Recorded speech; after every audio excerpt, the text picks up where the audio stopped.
And we are back to talk about more Mandalorian. I'm here with Preston, This Is The Way Jacobs. And Preston, what did you think of the episode off the bat? I liked it. It would probably be my second favorite episode so far. Maybe, tied for first. I thought it worked pretty well. I mean, we're getting the same thing every week, but I appreciated this week a little more just because the characters were a lot more colorful Yes. than in previous weeks. And so, yeah, each of the characters, whether I liked them and I wanted to see more of them, I thought they were interesting. And it was a fun bunch. Yeah. So I think that's why I liked the episode so much. I mean, it was essentially the same thing. Like every episode's the same. Like Mandalorian takes a job. He's going to be betrayed. Somebody's going to try to take the kid. He's got to deal with them. It's the side quest of the week, and this side quest of the week was actually pretty okay. There was one character I thought was super over the top and super annoying, but we'll get to that. Preston, Okay. I have to say, every single character, every single person with the speaking line in this episode is actually someone that you or someone in the audience may know of. Is actually somewhat of a big name. Actually, even the New Republic guy on the ship. Oh, really? Yeah. Who's the New Republic guy? We'll get to that. And even the X-Wing pilots at the end of the episode, even they're people that actually have done things. Okay. I mean, I recognize some. So obviously the guy who gives them the job, So I recognize from Sons of Anarchy. Right, let's get into it. So Yeah. Okay. the Mandalorian reaches out to an old friend of his, Ran, who is played by Mark Boone Jr., who played Bobby Munson in Sons of Anarchy. As we know. He was also in Batman Begins and a couple of other things, but he's mostly notable for the Sons of Anarchy stuff, where he played a regular the entire series. And he comes to Ran, and Ran has his own station out there in space, and I guess the Mandalorian needs money, of course, because he's on the run and doing all this stuff. And Ran has set up a job. Now, this episode is a little late, because a couple of episodes ago in Rick and Morty, they actually had a heist episode as well, where the meme of the episode and later on the internet was, "You son of a bitch, I'm in," because Rick has to form a heist for a heist con thing and to fool another heist, and then eventually to fool a heist robot that he created. I see. So yes. So the whole thing is, "You son of a bitch, I'm in." But this episode was a little late on that, but okay, fine. And Ran has also recruited his own people to do the job. And we see ex-Imperial sharpshooter Mayfeld, played by comedian Bill Burr. We all know who Bill Burr is, and I gotta say, I love Bill Burr this episode. He made it for me. Yeah, Bill Burr, he did his job. He plays Bill Burr. I mean, I think Bill Burr's stand-up is very funny. I think he's misused on YouTube. Like, for some reason, I watched one Bill Burr video, and then all of a sudden you get all this right-wing crap where people like take his stuff. Like, he'll have some joke and be like, "Oh, my wife annoyed me the other day," and then it'll be titled like, "Bill Burr destroys feminists," and you're like, "Oh God, like that's not what his jokes were at all." But he's become like this darling of like women haters because he takes a few jokes. He has a few jokes at women, because he does relationship humor. So of course, like, and he's a guy, so he talks about women. But it's amazing, like there's an anti-female like group on the internet, and they just fucking like Bill Burr is their fucking darling, and so it's like that's like I'm always like, oh God, like I think for that reason he hasn't been making many jokes about women for the past few years. But I'm not too caught up on a lot of Bill Burr's jokes. I do know a couple of of things that I have seen from him. Most specifically, the Titanic joke, where he's annoyed that women and children have to go first. Yeah. I mean that he used to be edgier, and I think he kind of realized that people are taking it the wrong way today. But his humor is still funny. But it's funny when it's strange how he's revered by this really weird sick sect of human beings. Well, the deplorables, he works well in the Star Wars universe, actually. It's weird. Like, Carl Weathers felt out of place when, like, he had to get up and do stuff. Even the guy from Sons of Anarchy seemed out of place. You think so? I actually think he felt right as in, like, I think he wasn't as out of place with as much as Carl Weathers were, but he kind of fit in a little bit better than Carl Weathers. Not as much as Bill Burr. This is what I think it is. I think it's the hair. You think so? I think when you give people fake looking hair that's like perfectly styled. You think his hair's fake? Right. I didn't get that at all. No, well, the Sons of Anarchy guy's hair. Yeah, you think his hair is fake? I didn't think it was fake. Yeah, at all. absolutely. I gotta go back and see this. No man that old like has just a line across his forehead of hair. Like, men's hair recedes. Nobody has that at that age. But, Bill Burr is fully bald, and so he seems like a character. Like, one thing I'll say about at least old Star Wars is that people's hair was, kind of weird and of the time. Mark Hamill's hair was feathered and, and kind of everywhere. And, Harrison Ford's hair was, it looked different from Empire Strikes Back to Return of the Jedi, which is funny considering that he was frozen in between them. But somebody gave him a haircut or something when he was in carbon freeze. But I don't know. There's just it's something I can't describe. And then when you jump to like the new sequel trilogy with the character that plays Poe, I'm always like, oh man, why does his hair look so good? That doesn't seem right. Shouldn't it be a little more messy? Even Chewie's hair is messy in Empire Strikes Back, but I don't know. I love you, Preston. Well, it's just that, so Star Wars, like, it has a gritty feel to it. At least the original trilogy did. And it's one of the reasons why the prequel trilogy and the sequel trilogy seem a little off, because they're a little more sterile. Yes, the prequel trilogy seems very polished. Yeah, like everything is brand new, because they did a lot of this, on green screens, and so everybody's just kind of, perfectly showered and on a green screen. You don't actually have sand like flying into somebody's face, Mm-hmm. So, so they just kind of, I think they ruined it by having everybody be a little too put together. Mm-hmm. Well, we meet Bill Burr, who's an ex-Imperial sharpshooter, and I like how Mando makes a Stormtrooper joke, and he gets annoyed by that. I'm assuming he was a scout trooper, since they're usually the sharpshooter guys. And then we meet the rest of the crew, a Devorian. But by the way, that joke, I mean, Star Wars is contradictory on this, because in the original Star Wars, Ben Kenobi says that Stormtroopers have really great aim. He says, when he looks at the destroyed sandcrawler of the Jawas, he specifically says that, the accuracy is only done by Imperial stormtroopers.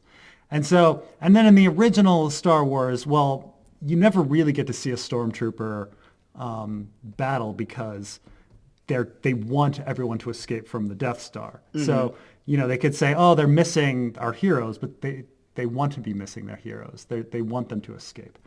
And then in Empire Strikes Back, they do a really great job on Hoth. It's only until Return of the Jedi that stormtroopers become absolute idiots. And so it's funny that he's a sharpshooter, and then he's like, oh, I'm not a stormtrooper. Well, they established in the original Star Wars that stormtroopers actually did have really good aim. It's just that Return of the Jedi came along, and they were horrible at Endor. So I don't know. Yeah, that you have a point there. Return of the Jedi, I feel, is when they really went very kiddie, because Empire Strikes Back, I remember as a kid not liking Empire Strikes Back, because a lot of it didn't seem as fun, The Yoda scenes were not as fun, and, blah, blah, blah, blah. Right, it's a dark, depressing movie. It's not for kids. Mm-hmm. But we meet the rest of the crew. We meet Berg, the Devorian, I hope I'm saying that correctly, the devil guy.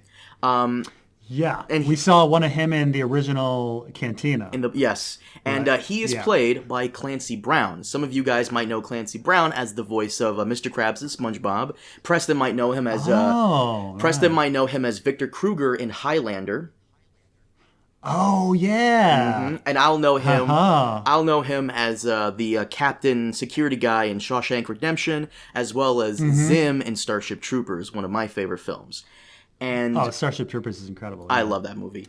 And then we move on to the Twi'lek named Shion. Now, By the way, side thing. I think they removed the devil creature from the bar through the special edition. I'm not sure. I know that they changed some of the aliens around, but it's funny to use the devil creature guy that was removed.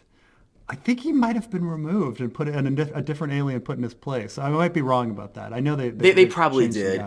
Fucking the New Hope special edition is just atrocious. Especially the scene when they come into Mos Eisley and the CGI monster comes in front of the camera and the storm it's really fucking awful. Yeah. But no, we get to the Twi'lek, Shion, and everyone should know her. She is, I believe... Oh, fuck. Let me look at it. I wrote it down real quick. She is Natalia Tena, who plays, as everyone should know, Osha in Game of Thrones. Mm-hmm. And the droid, Zero, is comedian Richard Ayoade. I think everyone in the UK might recognize him. I have never seen anything he's done, but okay. So the crew gets together to essentially attack a New Republic prison transport and rescue a friend of theirs. They don't say who the friend is. At first, Mando is a little on the whole job, but they kind of need him because his ship can fly in and do this very covertly. Apparently, a lot of ships can't do this, so Mando's ship is actually specialized for this. I've got to jump back. Richard Ayoade is he's huge. He's a comedian. He was in the Mighty Boosh and the IT Crowd and all sorts of stuff. He's incredibly funny. Oh no, I've never seen him in anything ever. Oh yeah, you need to see the Mighty Boosh and IT Crowd. Both great series. I might have to. So they get underway, and as they're going into hyperspace, the Mando gets a chance to get to know his heist mates, and Bill Burr automatically gets into it as Bill Burr, and this is what I love. He goes, "What's under that helmet? Yusa Gungan?" That is pretty funny. I did think that was pretty funny. He's doing his material. I mean, it's weird because it was like he was, God, like the Gungan, like when the Gungan voice came out, everyone's like, it sounds racist. So like he was doing a racist imitation of a racist character. That it's just so weird. It was just very. I mean, it was meta, like very clearly, meta. But it was pretty. I mean, it was funny. I was like, oh my gosh. And the Berg, he's looking through the Mando's stuff, and he comes upon the Mando's weapons cache. Mando doesn't like that, and they get into a nice little staring contest there. The one thing I don't like about Berg is that he's just the strong guy. Now that's it. That's all he is. There's not really much to him, and we'll get into what one of his abilities is later on. And now for the most annoying character, I think this episode, Shion. That was way too much. That was way too much. Is she a cat or a Twi'lek? That was way too much for me. I thought it was a little annoying. Yeah, I thought it was fine, but what are you gonna do? I mean, you need.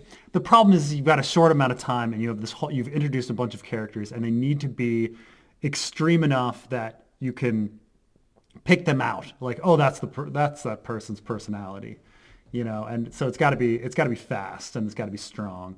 They talk about this if you in a Michael Bay movie, how especially Bad Boys, everybody's like a stereotype. And so they just, they typecast everybody, and then you're like, okay, you're going to be a drug lord. I guess your name is going to be Lopez or something. And you're like, oh God, and he's going to be from Miami. And you're like, oh, doesn't this sound like stereotyping? And it's like, well, we've only got a few minutes, of screen time. So we've got to establish everything really fast, And so the thing is you knew exactly what she was. Like the minute you saw her, and she was like, oh, she's a little crazy, and she's like a cat. So you're like, oh, her personality is gonna be like a cat, So she's gonna be like Catwoman, there's gonna be a sexualness to it, and there's a past, and you can't really trust her. She's going to be, so you kind of knew it the minute she opened her mouth. And that's what they needed, I just thought it was a little too over the top. I mean, normally Natalie Tena, like, I'm fine with her. She was in Harry Potter, Game of Thrones as well. She was great in those. It's just here I found her a little too much, a little too annoying.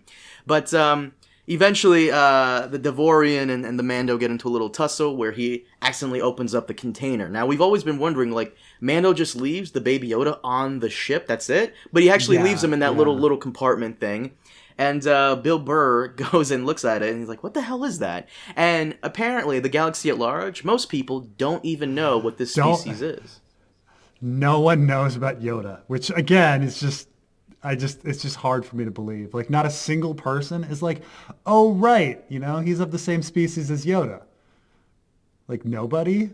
Well, once again, this is what I'm going with. This is going to be my headcanon. The Jedi numbered a couple thousand, maybe, over easily hundreds, if not thousands, of Jedi back during the days of the Old Republic. And then you have a galaxy of trillions of people. The chances of these trillions of normal guys seeing encountering a Jedi, let alone knowing who's at the top of the Jedi Order, that's my headcanon. Chances are they've never seen Yoda. I guess. I mean, I was born in the 1970s, and I still know who Abraham fucking Lincoln is. Well, no, that's a little different. I mean, Is it? Just a tad. Come on. Everyone's gonna know the Chancellor of the Republic, but are you gonna know the guy who you don't know? Are you gonna remember the head of the Secret Service like 50 years ago? You gonna know him by memory?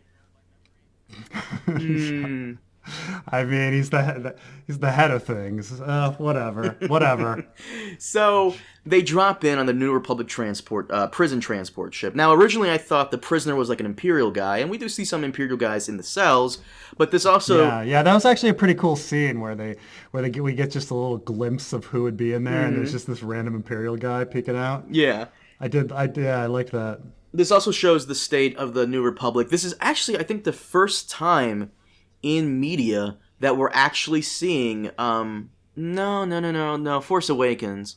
I guess this is the second time we're actually seeing anything New Republic in media, both new canon and old canon, because I don't think I ever remember seeing anything New Republic related post Return of the Jedi in like actual movies or shows. Right, because even by the time of the Force Awakens, like they're already getting called the Resistance, right? No, there's two. Like, you have the New Republic there, and then Leia's breakaway group, the Resistance, which purposely goes after First Order targets. The New Republic did not want to start another war with the First Order. So, I see. They were bureaucratic. Mm-hmm. And there were even Imperial sympathizers within the New Republic government, if you can actually believe that. So... This bureaucracy, horrible, democracy just leads to failure. This is how we got Brexit.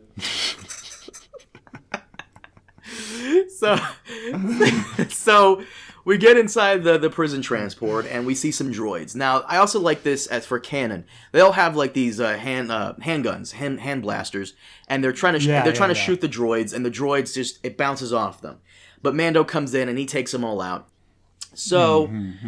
So they get to the main control center of the New Republic prison transport, and this is where we see another person that many Star Wars fans should know. That is Matt Lanter, who does the voice of Anakin in all the Clone Wars stuff.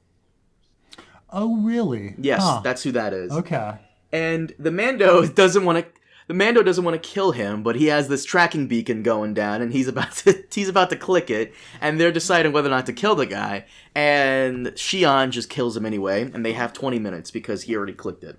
So they rush to go rescue this. Go ahead. No, it's just with the garage door opener. Mm-hmm. Is that what that is? Oh. I don't know what it was. It looked very. What's fun about Star Wars is how like basic their technology looks sometimes. Yeah, So it's like this thing with like two buttons on it, and it's like, okay, garage door left, garage door right. Pretty much. And Now they have 20 minutes to get out of there before a New Republic attack force comes and blows them all to bits. Why blow them all to bits? I don't know. If they have valuable prisoners on board, you would think that they would, try to disable it. Right. But maybe that's what they were going to do, and we'll get to that. So they go and they rescue their friend, and it's a guy named Kin or Shin. I think he called him Shin, but it's Qin, which is Kin, I believe. Yeah, who knows, yeah. So, and the Mando's like, oh no. And they kick the Mando in there and take that guy out, and they set him up. It's a double cross, of course. It's just Star Wars underworld heist film, or heist show. It's going to be a double cross. And, but eventually the Mando gets out, and it kind of turns into a horror film a little bit, with him hunting down all the members of the heist crew. And the first person the Mando comes across is the Devorian. And I like how it's supposed to be a Devilman costume in the original movie, and when he tries to use the flamethrower on him, it just doesn't work. I love that. Doesn't work, right, yeah. That was cool. That was pretty neat, yeah, and he has to get him in the door. Mm-hmm. Somehow. So he takes him out through with the blast door. Then the next person he comes across is Shion. He takes her out relatively easy. She's just throwing, just knives at him, which, okay, I guess those are space knives and space material, and I guess they can kind of hurt him. And one of them does, but he still gets the best of her. Next up is Bill Burr, and Bill Burr is easily taken out. And we all assume that there was a very cool scene with the flashing strobe light. Yes. And you see the Mando, and then you didn't see the Mando, and then you see the Mando, and then that's. But he kind of takes him out off screen. Yeah. He's just kind of there, and then. Well, nobody wants to see Bill Burr get his ass kicked, but that's why I said it's kind of like a horror film. I'd love to see Bill Burr get his ass kicked. Really?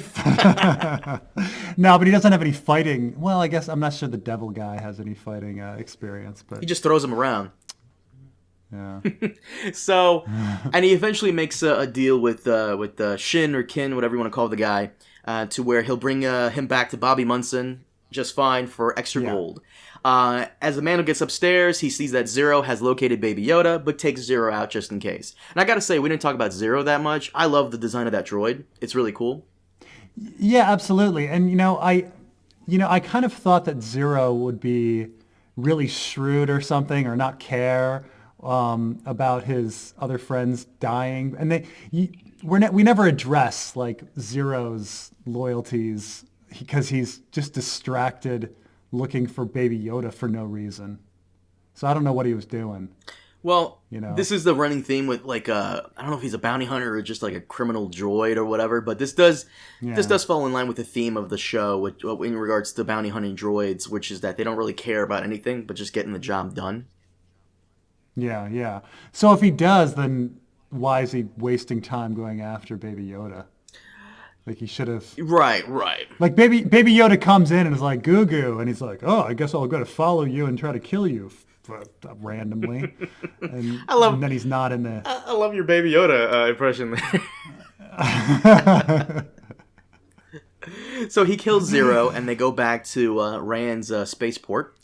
And Rand notices that nobody's there. Only Kin is back, or Shin. And pays the Mando anyways. As the Mando is leaving, Rand kind of double crosses him, unfortunately, because I actually wanted to see Rand again in the next season, but alright. Yeah. And the Mando. Well, you might.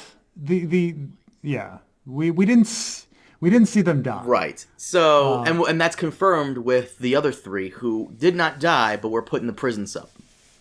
Right. In fact, the only human to die was the rebel. The New Republic guy. He's the only one to be seen die. Mm-hmm. Like even everybody else they run off screen and then the explosion happens. And I was wondering if like from space we would see his whole operation blow up, but it doesn't. So, it doesn't blow up. So they could bring back this crew later. Yeah.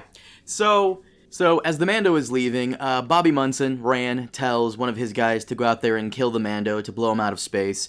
And it's another double cross, of course, because, Star Wars underworld stuff. And we see that the Mando has actually tricked them by putting that tracking device on Kin or Quinn, and the New Republic Strike Force comes in. Now, The pilots of the New Republic Strike Force, the X-Wing pilots, are actually all directors of an episode. The black guy that appears, I believe he is the director of that episode. Fumiya or Fumiara, I forgot his name. I apologize for that, but he's the director of that episode. The white guy with the beard is Dave Filoni. He's the creator of Rebels and Star Wars Clone Wars. And the woman, the Asian woman, is Deborah Chow. I believe she's the director for the next episode. So nice little cameo by those three right there, and they come in and they basically fuck up the station. Now, I don't know if they destroy the station or disable it, because why the hell would they have a tracking device there, and, questions need to be answered, but they do attack the station because they do see the gunship about to launch. And, the episode ends. And overall, I would probably give this episode a 7.5. Once again, nothing in this series has been above that, and for good reason. This is, by the numbers, by the book, a heist thing, but just with Star Wars characters, essentially. Yeah. I mean, I would say the downside is that I saw all the turns coming. It was very predictable. Mm-hmm. Like, you knew that he was going to get double crossed by these people, and you kind of knew at the end that he was going to double cross them. In fact, it would have been a more surprising, darker ending had the Mandalorian just left and hadn't given them hadn't put the tracker beacon on him. Right. But that would have been more shocking. Like, oh man, I guess Mando really does just care about the mission, because he's like, you have to complete the mission. That's the Mandalorian way. Mm-hmm. And you're like, oh well. Wait. So, you think the Mando put the tracker on I'm just gonna call him Kin. You think that the Mando put the tracker on Kin to save the prison guys? No, I think he put the tracker on Kin as revenge for them trying to double cross and kill him. Right, because Rand even says to Mando, anything that comes out of Mayfeld is like coming from me. Yeah, so like I think it would have been a darker, more appropriate ending to just have him drop off Kin and that be the end of it, because he makes a big deal out of it, like, oh, you Mandalorians, you have to finish your jobs, and yes, the Mandalorian technically finishes his job, but he doesn't really finish his job because he turns these guys in at the end. That's not really yes, to the letter of it, on some weird technicality, he finished his job, but it would have been darker and more to, oh, he really follows the Mandalorian way of, no, I agreed to return this guy for money. I've returned this guy for money. That's the end of it. Oh, and like that would have. Real quick, the guy who plays Kin is Ismael Cruz Cordova, who is people who watch Ray Donovan will know him as Hector Campos from season 4.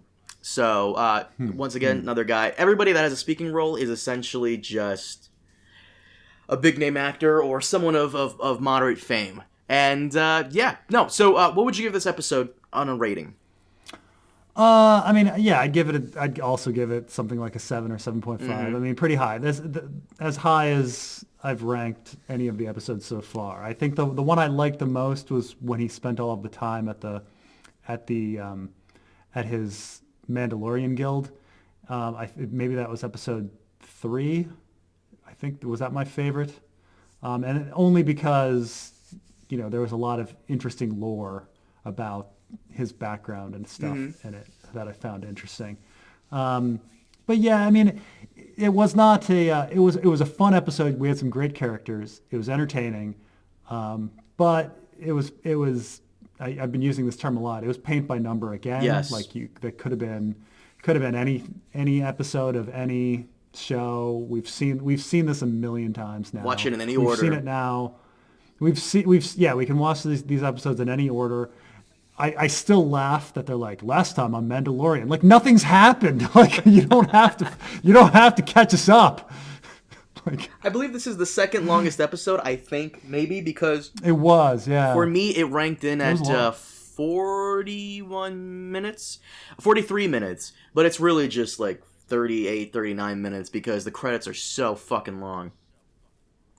Yeah. Now, I do wonder, do you think that's concept art that they first had and then they create it, or do you think they do the episode and then they have an artist come in? I think that's concept art they first have, yeah, to show it. Because I actually like this for the credits. It makes me actually stay and watch the credits because the concept art is fucking awesome. I mean, there's one concept art at the very end that shows the heist crew, and the concept art looks way better than what we got. Like, it just looks way better. Oh, absolutely. And I will say that they looked different. At least Berg, the tentacle brother and sister looked very different. Oh yeah. Bill Burrs looked somewhat like Bill Burr. So, no, he doesn't. He looks like a crackhead. He does not look like Bill Burr looks like a crackhead. How dare you? Bill Burr fans unite. But no, you're right. The episode was paint by the numbers, space, underworld, Star Wars heist thing, and once again, this is my catchphrase for the Mandalorian podcast. I'm still not wowed. It wasn't bad. It wasn't amazing. It was good. It was fun. I'd give it a 7.5. Mostly because we got a lot of cool, interesting new things here. We got to see a Devilorian do stuff. We got to see a Twi'lek do stuff. We got to see Bill Burr. Yeah. Bill Burr really made the episode for me with his jokes. It was very meta, like you said. And, I like seeing Bobby Munson and stuff. I like the character of Bobby Munson in Sons of Anarchy. I'm glad the actor's getting jobs. It's funny, too, because I believe Bill Burr even said, like, when they asked him if he wanted to do something in Star Wars, he said it like he always made fun of Star Wars and the fact that they, he's now playing a character in Star Wars and, Yeah. I think the show should just be called Bounty Hunters Betraying Each Other. I mean, every episode is bounty hunters betraying each other, right? Like the first episode, Mandalorian betrays IG-99. And then... Wait, is it IG-11? Is it IG-11 or IG-99? I don't know. Whatever. Who cares? The robot. Robbie the robot. The second episode, I guess he gets an egg. But, he fights some Jawas. And then the third episode, he betrays the people that he get the bounty for. And then the fourth episode, and he fights the entire guild. He fights all the bounty hunter guilds. Yeah. Uh-huh. And then I guess he goes to the planet where he defends the village, which is a little different. But he almost ends up fighting that bounty hunter at the very end, but Cara Dune gets to him first. Right. And then he teams up with the bounty hunter on Tatooine, gets betrayed, and then here he teams up with some bounty hunters and gets betrayed. So I guess 4 out of the 6 episodes are about bounty hunters betraying each other. One episode is about killing Jawas and a rhino, and one episode is about defending a village. Yeah, I once again, like, everyone's sitting here giving it a 10 out of 10. You guys, I don't know what you guys are seeing. I mean, maybe we're the only, like, reviewers even giving, like, this thing lower than a 9, because everyone just seems to be, like, just orgasming every time the fucking character is on screen. I'm like, what are you guys seeing that I'm not seeing? Like, what are you... I don't get it. I don't understand it. I mean, maybe they don't watch other stuff. Like, they don't understand how good TV is now. Maybe they're not watching. Maybe they're not watching Watchmen, which is pretty good. Yeah. Oh.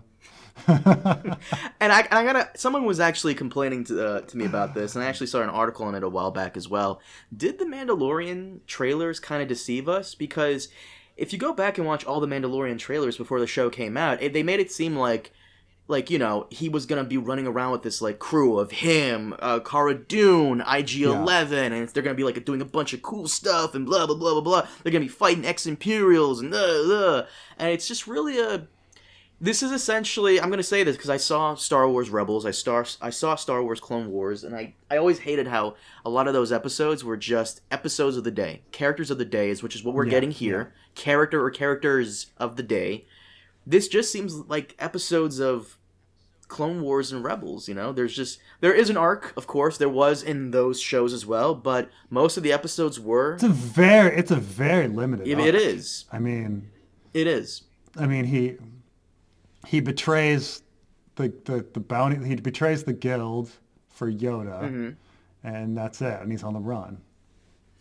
Yeah, some people felt as though like the show kind of deceived them. They thought they were getting like an actual Star Wars show, and they're not really getting Star Wars. They're getting Star Wars Bounty Hunter show. Yeah. Now, I mean, I understand why they've played it incredibly safe with Mandalorian. Like right now, all of the like Star Wars is in trouble, right? Like Why is Star Wars in trouble? Tell me. Well, I would say that The Force Awakens and The Last Jedi were both rather divisive films for different reasons. Force Awakens, for exact opposite reasons. I gotta disagree on you on Force Awakens because Force Awakens was okay. I'm saying that Force Awakens was too safe and Last Jedi was too dangerous. And people they want something familiar but not too different, but not too familiar and not too, it's tough. It's really tough to be making the eighth or ninth sequel of something and have it be fresh and new and have people like it. So I don't know. I remember when Force Awakens came out, everyone was very happy with it, and then they kind of sat on it for a while, and they were like, actually, that movie was horrible. And then Last Jedi. Essentially same thing. A lot of people like thought it was okay, and then they sat on it for a little bit, and they just came out and said, this is the worst thing ever. But here's the thing, though. Preston, I actually want to discuss this with you. I think Star Wars... So here's the thing. This is an argument I always get in with Star Wars fans. Star Wars needs to stop catering to fucking kids.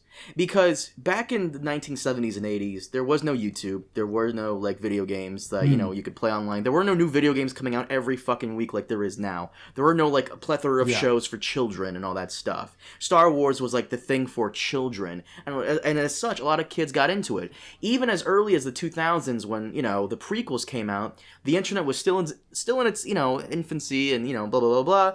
And, now, there's just a lot of crap out there that you can watch or that kids can watch and occupy themselves with. Star Wars is just kind of like a thing. It's not, it wasn't, back in the day, it was the thing. For you, it was the thing. Yeah. For me, it was the thing. Now, the sequel trilogy, it's just another thing. So they need to stop catering to kids and actually cater to some of the people who actually have the money to buy this crap, or even just teenagers for that matter, which The Mandalorian caters to. It caters to teenagers, not kids specifically. Yeah. I mean, I have a young nephew, and, he's not interested in Star Wars at all. Like, that's just not one of the things on his radar. Isn't that crazy, though? Like, Pokemon are on his radar. Minecraft is on his radar. Yeah.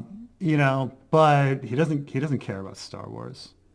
Like it's just not that interesting. Exactly. And this is what Disney needs to really understand. Stop catering these fucking kids who have, are playing Minecraft and Roblox and are watching fucking Peppa Pig or what the fuck ever.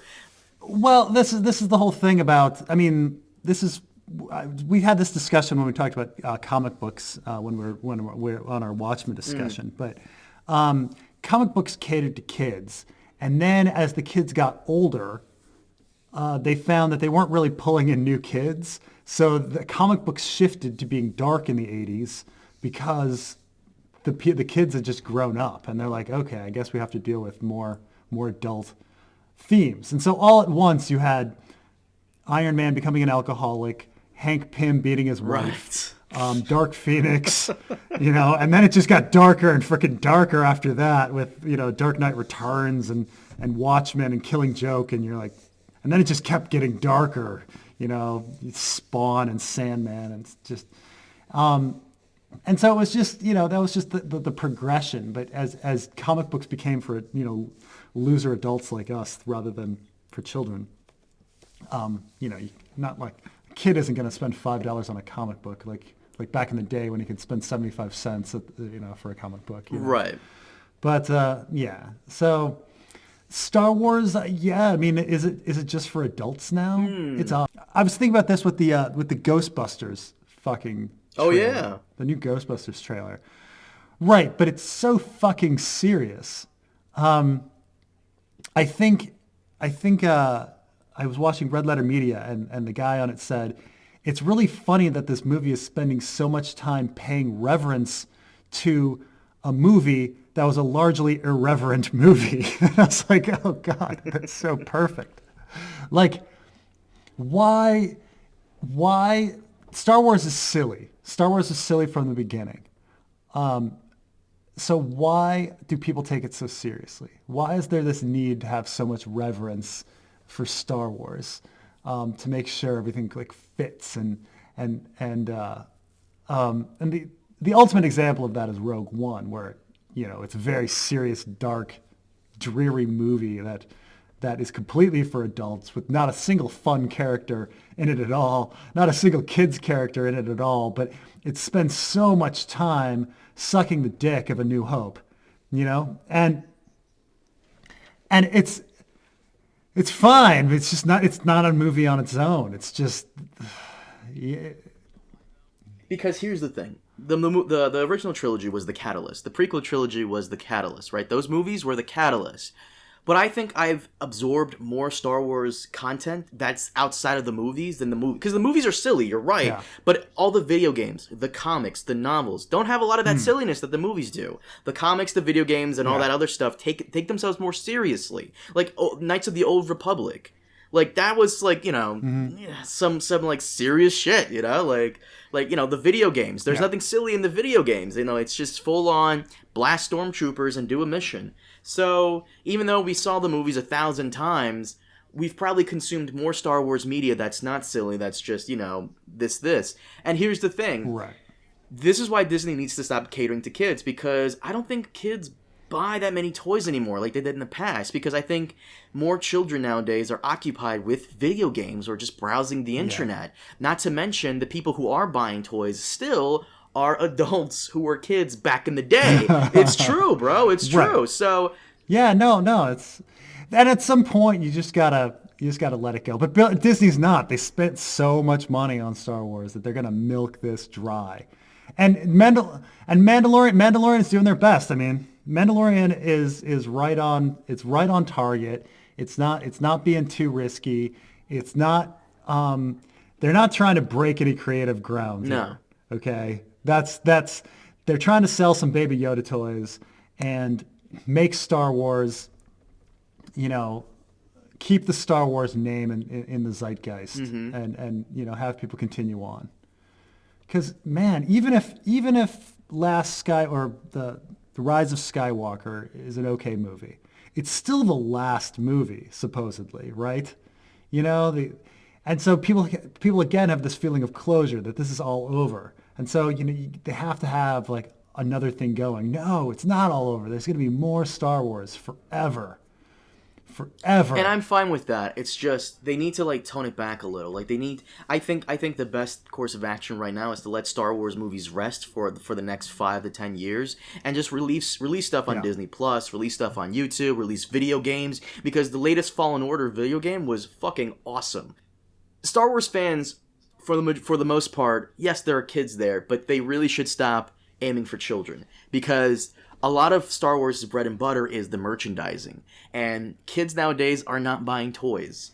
Adults are buying toys. And I'm not saying that they should, have a fucking Twi'lek with 3 boobs as a toy or something for adults to buy. I'm not saying that at all. But what I am saying is, if you're going to make a movie or a show, give us adult characters, not adult themes. They don't, just because they're adult characters, just give us characters that are actually interesting and not just checklist, because that's what Last Jedi kind of gave us. They gave us a checklist of characters, we got to have like a scoundrel, DJ, check. We got to have an Asian girl, Rose, check. But they never took the time to make Rose or DJ that interesting.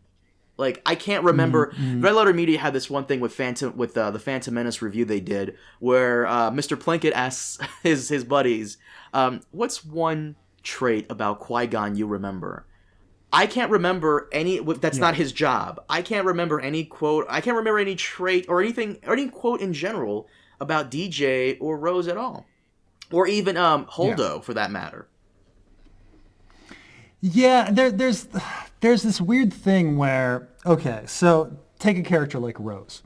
Rose is a shitty character. Now, they didn't establish anything for her. They didn't give her anything to do. It's shitty. Now, what's sad is that for 5 seconds in a boardroom, somebody's like, we need to appeal to the Asian demographic. Let's make this random character Asian. And then somebody else is sitting there going, wait, Rose is a sucky character. It must be because some executive decided to make her like Asian. And it's like, no, like she's a sucky character because she was poorly written. Mm-hmm. Her being Asian doesn't matter one way or the other. It's just, so stop blaming, the reason, if you don't like The Last Jedi, the reason wasn't diversity. It wasn't. If you did like The Last Jedi, the reason wasn't diversity. like diversity is irrelevant to whether or not your story is going to be good, one way or the other. So I think it's ridiculous. People waste so much time arguing about it. It's just writing. If there's fucking good writing, it doesn't matter. Like then the show is fucking great and people recognize it as great.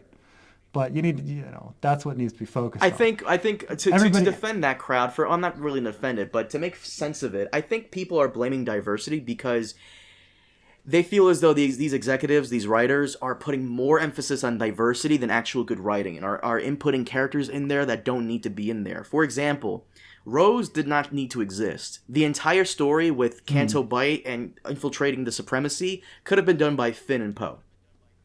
Like, we did not need a story on the Radis with Poe doing a mutiny against Captain Holt. We did not need that. Instead of Rose and Finn, it could have been Poe and Finn. Excuse me. Sure, but if the story is good, no one really like. First of all, there's a lot of series that have extra characters that, like, you can watch a Fast and the Furious movie and you're like, wait, does he need a gang of fucking 12 people? Like, Jesus, like. And that's for diversity as well. There's that's a Benetton of colors right there in Fast and the Furious movies. But I don't know, like there's no writing. You don't need good writing for Fast and the Furious because those movies are just a fucking joke. And so no one complains about those movies, like diversity there, because they weren't looking for a good story to begin with. Like, I would say the story is where it begins and ends, I think the Fast and the Furious movies get away with it because they've been going on since, like, the early 2000s, way before this whole, like... Because people have started to notice that when these execs start putting a bunch of diversity in there, then it's when it starts to kind of, like, go downhill just a tad. And people have begun to notice that. I was going to use the example of Rogue One. Rogue One did not need Brody, the Imperial pilot guy. They didn't. They could have just used the robot as the guy that has all that information, and they had to protect the robot. They didn't need Brody. That's suffered from a lot of characters right there. It's all correlation, not causation.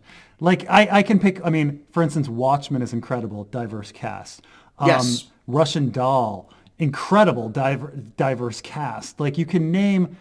I could pick, but then again, like there's. Succession is really good, and that's not a very diverse cast at all. There's an Asian guy in it, but like it doesn't matter. Like if the writing is good, the writing's good.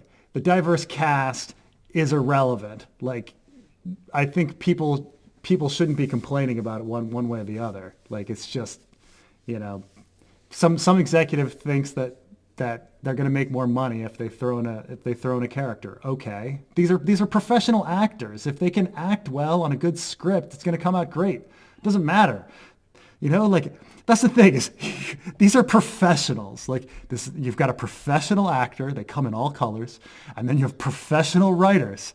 And if you do those two things really well, it doesn't matter. Like it doesn't matter. Like like I say, like if the next James Bond is a Latino little person, female Latina little person, it doesn't matter to me if it's a good fucking movie. Like if it's good writing but it doesn't matter at all if the person, what nationality the person is. Yeah, well, but this episode was, once again, just okay. 7.5. You give it a 7.5 as well? Or just a 7? Yeah, it was good. It was 7.5, something around there. You love the rankings. But yeah, I mean, I think it was one of the best episodes, if not, it's maybe the second best of the series. Like, I thought it was well acted. I thought the characters were great. It was fun to watch. It was very predictable, and it's getting to be the same plot every time. Bounty hunters betraying each other. But it was fun.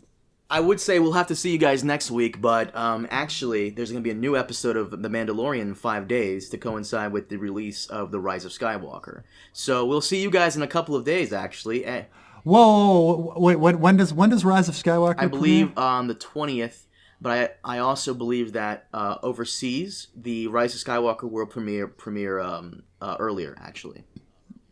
On the 18th. Okay. So we're going to get, So you're gonna jump on a flight. No.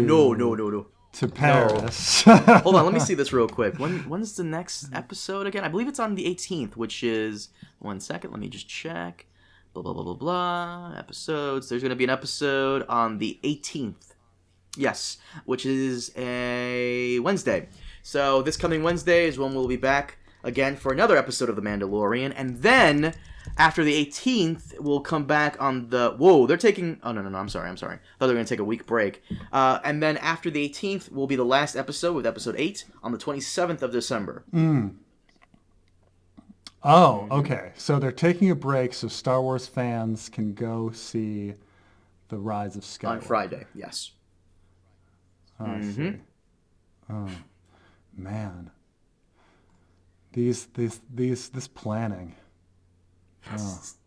Did you know that they pushed back what Wonder Woman was supposed to come out around now, but they pushed it back because they didn't want it to compete with all of the other things coming out right around now? Yeah, I don't blame them. Honestly, like, who the hell wants to compete with Rise of Skywalker, especially if you're like a superhero or a sci-fi film or a fantasy film? I mean, if you're a drama, fine. It's just hard to believe that's in a freaking week. It's coming out in a week, and I guarantee you it's either gonna disappoint you or just be very meh. But it doesn't matter. Oh, it's definitely gonna disappoint me. But I mean the stakes are so high. I mean, like I'm speechless right now because I'm just like everything gets hyped so much and. I don't know. There's been so many years on this. This story has been going on for 42 years. I mean, of course it's going to disappoint. They really should have left it at Return of the Jedi and done like something completely new. They really shouldn't have fucked with episodes 1 through 6. They really shouldn't have done that. And honestly, and even if the movie is good, there's still going to be plenty of people on YouTube saying it sucks because let's be honest, shitting on Star Wars should be its own genre on YouTube. Oh, sure, and yeah, and claiming that it's all because of the SJWs. It's not that it's the fucking 9th. Actually, it's the fucking 11th goddamn Star Wars movie, and maybe when you do fucking 11 sequels. Like movies for stop being fucking good. It couldn't be fucking that.